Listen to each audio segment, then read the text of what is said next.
Hello, and welcome back in here to Winsor's World today. Well, how y'all been? Been a hot one around here? You talk about a scorcher last couple of days. Ooh, well, not only the last couple of days, last, I don't know how many, I don't know how many days you want to go back. They all been scorchers. I tell you, this sun in the afternoon, it'll burn you. Mm.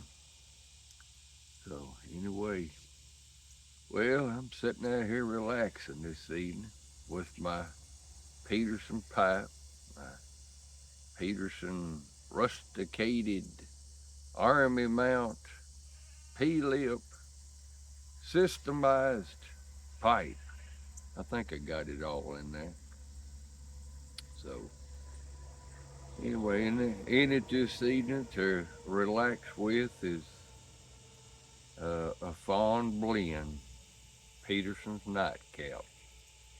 So we'll fire this thing up again. And there's one thing I meant to get that I forgot to get. And if I showed it, all of you have seen it, and I hate not to show it. Let me, you don't mind if I pause you for a second, do you? Just hang tight, please. Well, see, I wanted to show you all this here tamper that got sent to me in the mail the other day from Sow Dog Piper. And so now the end of it, you can see how it looks right there. That's wood. And of course, he's uh, tooled this right here where it's got this offset in it. And you can clean the inside pipe with that right there. Or you can just use it for a place to put your thumb or your finger. I use it for both. And the end of it, those of you that seen these knows what's on the end. My end's all corroded over with ash. Let's see, I can put it on the bottom of that leather boot. Well, I polished it up a little bit. And let me give it one more swipe or two. On the bottom of that is that right there. The number 35. That's a nail in there. A railroad nail. And not one of them big ones because you wouldn't be able to get it down here to tamp with. But anyway, so that was sent to me by a fellow presenter on the YTPC, and it's John. That's what I call anybody named Jonathan. I just call him John. Okay, so Piper X1X. When I send him a comment, I just call him John. Everybody's named Jonathan, I just call him John. So anyway, so I got that tamper there. Well, let me get this here fired up, and I appreciate too.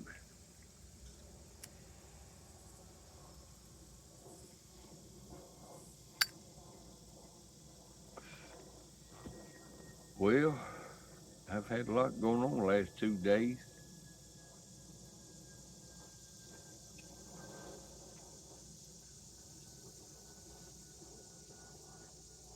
And tomorrow I got to get back to the land. So I wormed the goats a while ago. Worm them. I need to worm the horse. Gave some wormer to them chickens, I guess. I don't know. What was it, 10 days ago, something like that.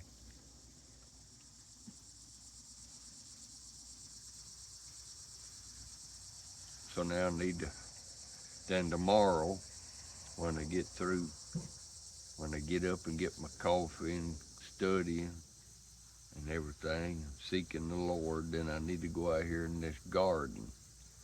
I need the corns in. I need to get it processed, whatever I'm going to do. It's according to what the day's like. Whether I scrape it for corn on the cob, which, oh man, I love fried corn.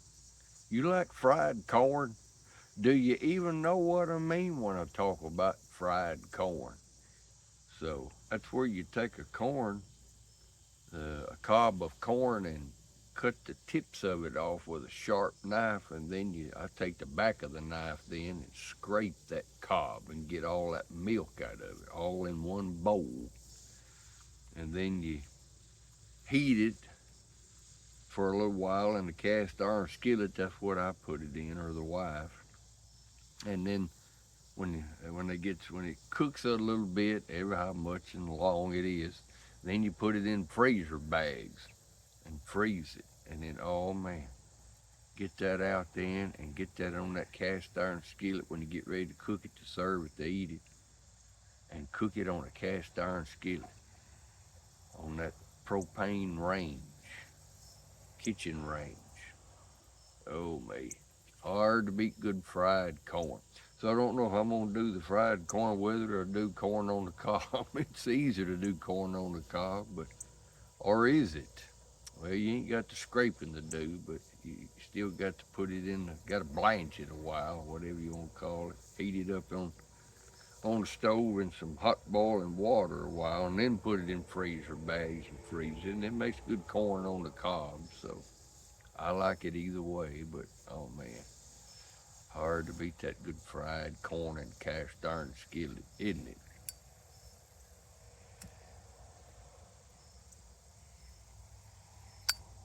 And then we got this okra out here. I got to get again.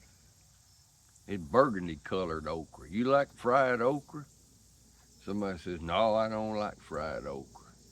You know, it might be because of the way it's been cooked. Hard to beat it battered in cornmeal and then fried in the cast iron skillet.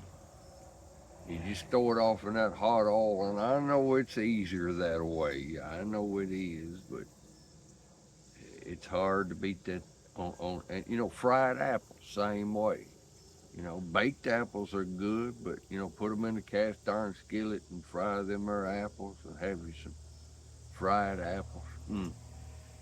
That goes good with your dinner, noon meal, whatever you want to call it, breakfast, dinner, and supper.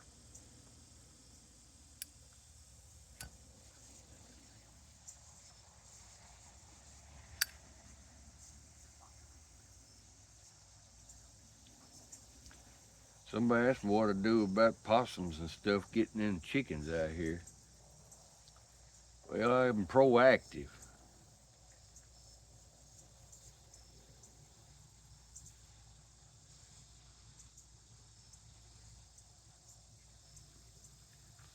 You might say, what does that mean? I trap for these possums. I get these cage traps. I'll set them around in there chicken tractors where the chickens are. They'll come around at night and get in them there cage traps.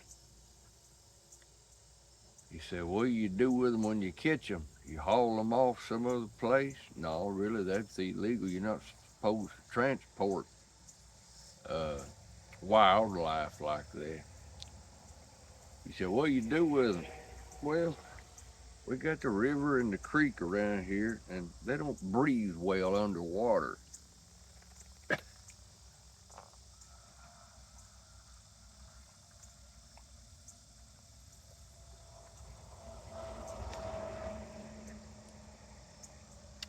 Well, it's hard to beat that good iced sweet tea, isn't it? Mm-mm.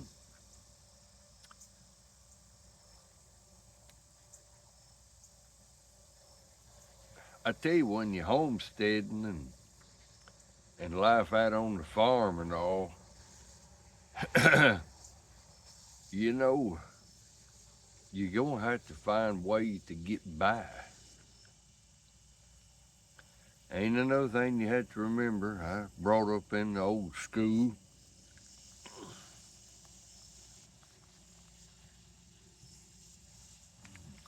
That'd be an ant biting on me. Y'all gonna get to see the whole thing this evening, ain't you? The good, the bad, and the ugly. Mm. like an ant or something biting on me, stinging. I don't like it. Do you? What would you do?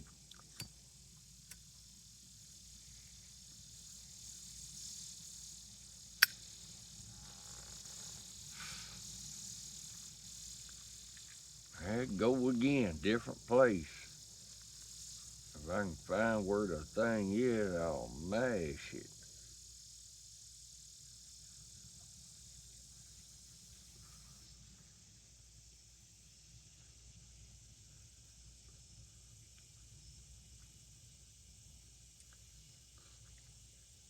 So I got that in whatever kinds of maters we got to pull. I got to pull them tomorrow. So that's what I'm telling you. Know if you notice the description of this channel, we talk about we remember things that have been. We talk about where we are, and we talk about things in the future, all from a biblical worldview.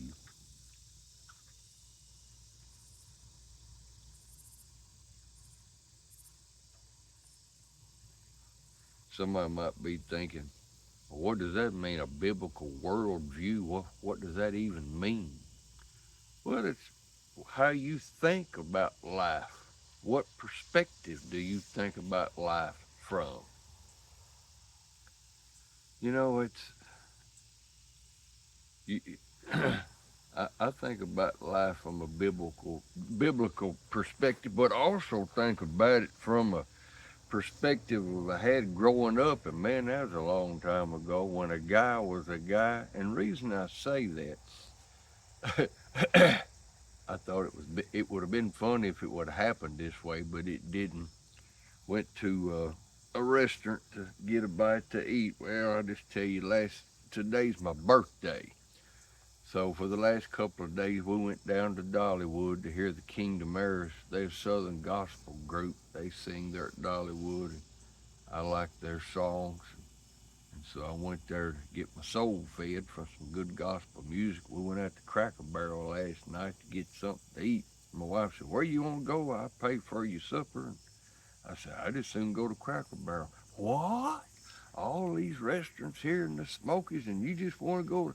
I said, "Well, and the only ones I know of that's got pinto beans and cornbread." So you said I could go to any of them I wanted to, but when we walked in front of us, there's about 4 or 5 ladies in front of us,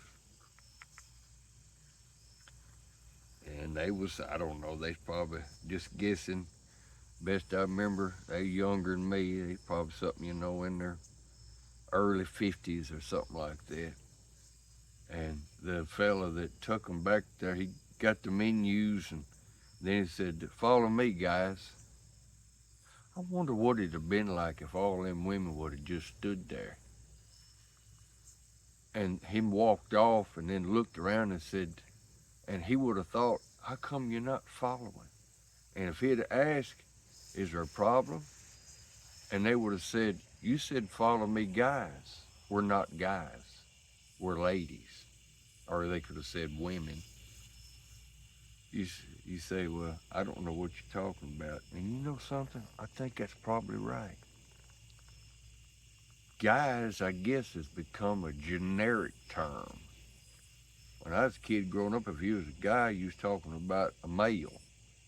If you're talking about the female, then that's either use girl, woman, women, ladies, something like that. So, and I'm on a rant a little while. You don't mind old man ranting a little while, do you, about how you don't like the way things have changed? Same way about a headwear. When I was a kid growing up, a hat was a hat and a cap was a cap. Everything's a hat now. If you got a ball cap, that's a hat.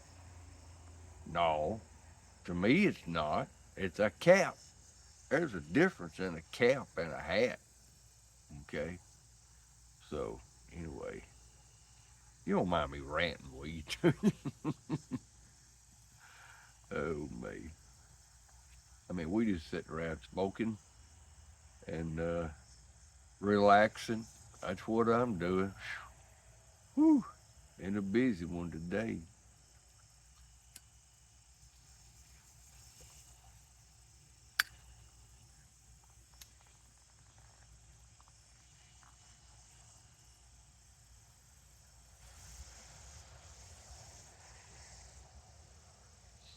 and I stopped at the leather store, picked up a couple of half hides of leather. One of them's 8 to 9 ounce, and the other one's a 6 to 7 ounce, or it might be 5 to 6 ounce. I guess that's what it is, 5 to 6. One of them I use for Bible covers, and the other one I'm going to use on finishing out this saddle up here. The saddle's been on hold. I should have done this when I built this shop.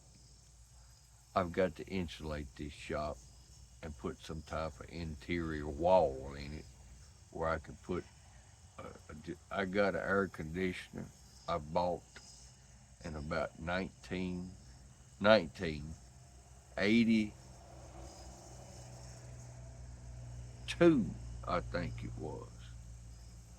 You said, well, does that thing still work? Well, the last time I tried it, it did. I know well, I won't get into that, but anyway, I need to try to fix this shop where I can insulate and work in here year round. It does fine in the winter when the sun's shining. It just heats that thing up so good, but during the summer, it ain't nothing but an oven. And so I hadn't been doing much in there. I just about got your belt done, Doug. And so I got to put the snaps on it and put that little keeper on the keeper and hunt up your mailing address and get it mailed to you. And I got a Bible cover order that I need to try to get out. And then I've got the man that was shot in the church shooting. I told you I know him. He's out of the hospital now, and the LPD in Lexington Police Department, they gave him a coin that's got the LPD emblem on it. He wants me to make him a little leather case to keep that coin in to protect it. So I need to try to make that. So whatever I'm doing because it's still hot in that shop right now. It's probably, I don't know, 90 degrees in there. I couldn't work in there. And you can't put an air conditioner. I tried that one time. You can't put an air conditioner in there during the day without it being insulated. It won't work. It heats up more than what that air conditioning can cool off. It's got to be insulated. So anyway, it's about to get dark on the thing. You notice that?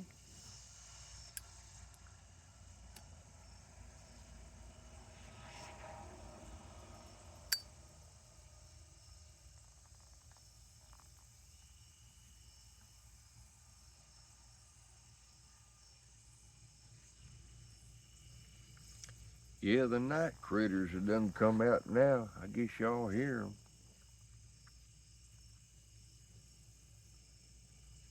The chickens, they've gone up on the roost. I need to fasten them up. Them our chicken tractors, them little houses, I got doors on them where I can fasten them up at night. As I come out here one night, I didn't fasten the doors on them. And there was a coon got in there and got one of my laying hens. Yeah, so anyway, had to fasten the doors on them at night.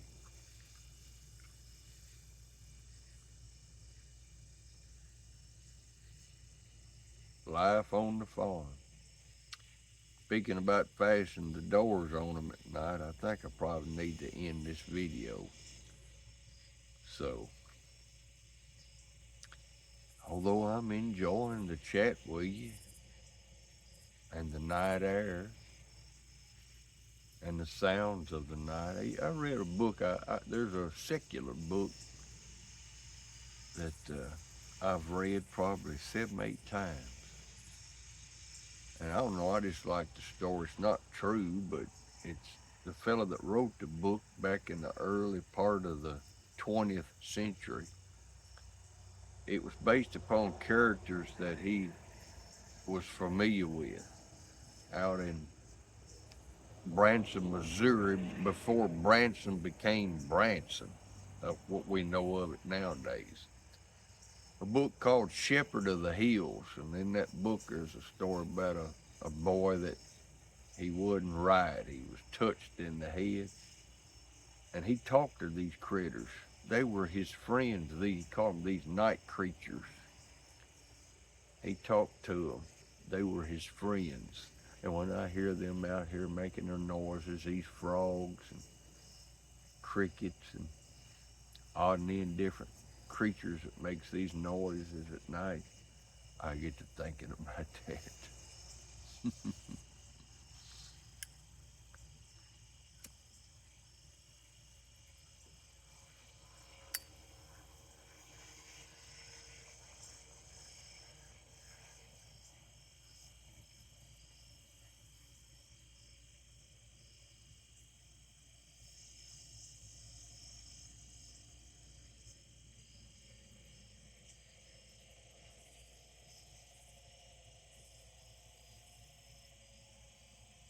Well, I need to go feed the dog, go in and check on the wife, make sure she ain't fell. She fell the other day out in the parking lot.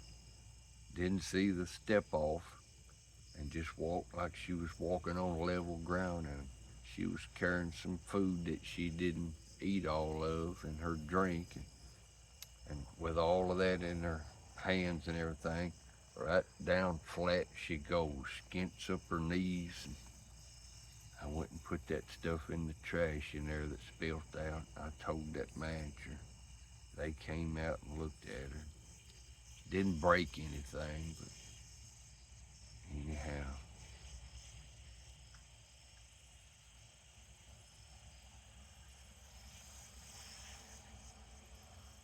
But she's still persevering.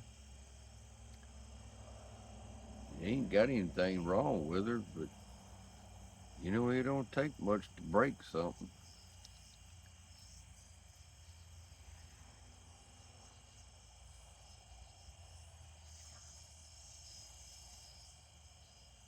Well, I'll get on off her, I guess. It's gonna get dark on us, isn't it? So until we meet again, enjoy the life you have down here if you can, as much of it as you can. And remember, this is not all that there is to life. For what is life? It is even a vapor that appeareth for a little time and then vanisheth away.